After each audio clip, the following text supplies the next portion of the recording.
अभी हमने inverse trigonometric functions के ग्राफ्स को डिस्कस किया है। अब हम क्या करते हैं, domain and ranges of principal trigonometric function और इन्वर्स ट्रिग्नोमेट्रिक फंक्शंस को हमने क्या कर लिया है, एक टेबल में समराइज़ कर लिया है। इसकी डोमेन और रेंज आप स्क्रीन पे एक टेबल में देख सकते हैं। अगर हमारे पास पहला function y equal to sine x है तो उसकी जो डोमेन है और रेंज आप कॉलम 1 कॉलम 2 में देख सकते हैं। इसी तरह बाकी फंक्शन भी आप देख सकते हैं y equal to sine inverse x की।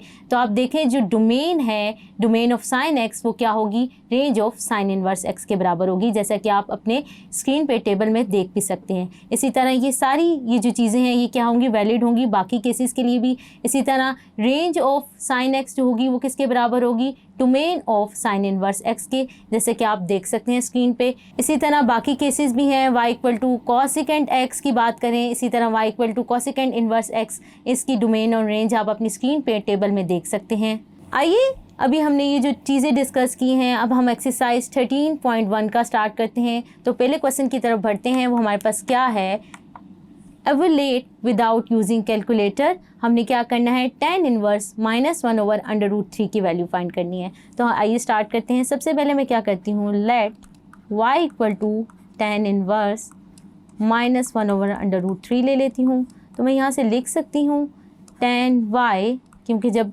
tan इनवर्स उस साइड पे जाएगा तो क्या हो जाएगा tan y, और यहाँ पे क्या आ जाएगा 1/-1/√3। We know that tan minus pi by 6 जो है वो किसके बराबर होता है, -1/√3। तो यहाँ से अगर हम कंपेयर कर लें तो y की वैल्यू क्या आ जाएगी, -पाई/6। सेकेंड क्वेश्चन की तरफ बढ़ते हैं। इसी तरह हम क्या करते हैं, let y equal to cosecant inverse -2/√3 ले लेते हैं।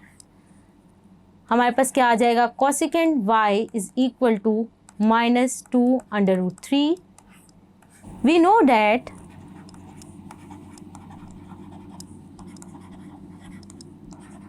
कॉसिकेंट -पाई/3 इज इक्वल टू -2/√3। तो यहाँ से हम कंपेयर कर लें तो हमारे पास y की क्या वैल्यू आ जाएगी, -पाई/3।